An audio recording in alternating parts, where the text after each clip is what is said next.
Sanibona bafethu, ngifokhuluma ngale game Orlando Pirates versus Chippa United.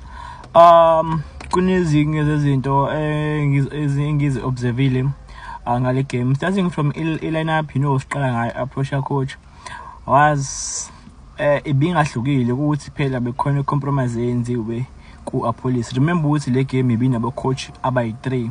Beke ucoach Pirates bese kuba ucoach we-Chippa bese kuba uHugo Bro. So it's playing kumqondo yabadlali. Remember ukuthi kune-premier squad ekhishiwe yabadlali aba-54. So every player wants to impress. You could tell uBhodlela ulimalile siyophela i-first half la khona ekhithe khona umqondo, but I was like, no, I'm coming back. And you could tell ukuthi like I thought ukuthi i-Betway izoba interesting njengoba kule card, but it's where I feel like abadlali abaningi abahlule ukudlala under pressure bazothola kanze, because now ibhola you need to enjoy than to impress. So approach to was a normal back four with uLebito Hoto, Siema Umboaz sayona back four usibisi ngeke silimale ngokuhamba kwaMboaz, siyinxeba elizophola fast because nama center back amaningi sasani uyabuya undawo yabuya. Remember ukuthi simdinge because bede khona bekhona ama injuries. So he's a good player, but ngeke silimale kakhulu ngokuhamba kwakhe. Still have abadlali abazoyivala iposition yakhe. Coming to eswini besino onomtanjela Umbatha Mumbule. Umbatha izolo for me ungenze ngabona ukuthi reason why ethola criticism is because we the midfielder who always wants to play a very dangerous pass. Akazwani nokwenza ipass obvious. Sometimes as a midfielder you need to force indlela yaphambili, and mangabe Umbatha enza ama mistakes kusho ukuthi team is on the right path. Uhleze efuna ukuthola ipass eyingozi, ipass ezoba dangerous, and this one was doing more defensive duties. You saw him compete for aerial balls. We saw him kuma duels. He was more involved this whole game, and it was Umtanjela who plays more like a box to box, like uyasilekelela because uyakwazi uprogress ibhola and uyakwazi ukugcina ibhola and uyakwazi ukudlala kuma spaces. And then we have Umbule wenza lento eyenziwa uTito njengamanje. He wants to play kakhulu ebholeni. I love the attitude abadlali bePirates. You see Umbule ibhola mengatholi uyadina, you see uHoto mengabe ibhola engatholi uyadina, you see uLebito mengatholi ibhola uyadina, you see urele like abadlali abaningi they want to play ibhola, of which is good for us. But now for a number 10 it's not good when you are coming to drop deep, because now sizoba ikanje 3, which means you'll see most of the times uSeyabi ubehleze ethole ibhola yedwa ekwazi ukwenza izinto because Umbule was far. Reason why he was far is imangabe sina control yebhola uthola ukuthi uzodla mhlawumbe selose in the midst bese ethola la uSeyabi SA1.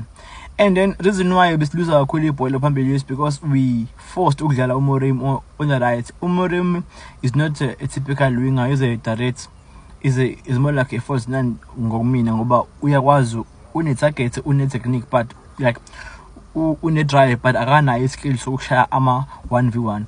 So this exposed us ukuthi ibhola selose kwi-final third, because now me right, he needs to cut in, and most of the times ibhola uthola kumele alungise, whereas we had Urel.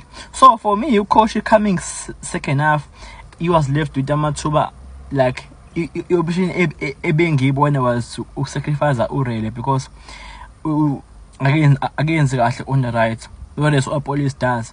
So now we choose the coach who sacrifice Umbule. Okay, I don't like it, but okay, it's what it is.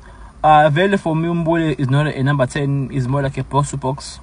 It's not a number 10. I think their position here is cool because he needs to run kakhulu. He needs to run behind defense. He needs to, like, for me their pushing, I think I'm trainer. We need a proper number 10 and him as a box to box. But yeah, because he's good, very low because the Pirates are win. Coming to striker said to win. I don't feel like Kumbutuma is ready. Uktwala team in general Pirates. Yes, he's coming right. Unet Shasha we are supposed to but It's not red to Twali Pirates. I think Mahopa wins Rashizolo, and I think no Mabasa, I love Mabasa. I feel like he must be here, and Umbetuma must fight his way. Umbetuma for me, he's an end. Each is Leparati. And another playing for no Kulumanga is Ulebito. Ulebito is such a I think Ulebito is knocking Guminyango or Hugo Pros. Apparently, we are Hugo Pros, but the amount of Ulebito is like une technique, une strength, and there's one thing in its hand down, managing Pirates is shape. It's like every player or like Pirates une shape. Ufike Opes, look at him now, one shape, look at shape.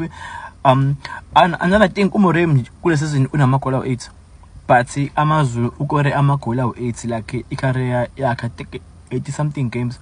So it just says ukuthi le team is dangerous ngalendlela. Like it's very hard to like uma iPirates idlala now angazi ukuthi igejimini where when uzogijima kakhulu mangabe kumele umaka. And then if unebhola uzozama ukuphumula because now you feel like hi we are out of danger, and then ibhola izofinde ithole manje. And then again you saw urele izolo I think kube namathuba o2 eReal indlela bekade ecompete ngakhona ukuba defensive.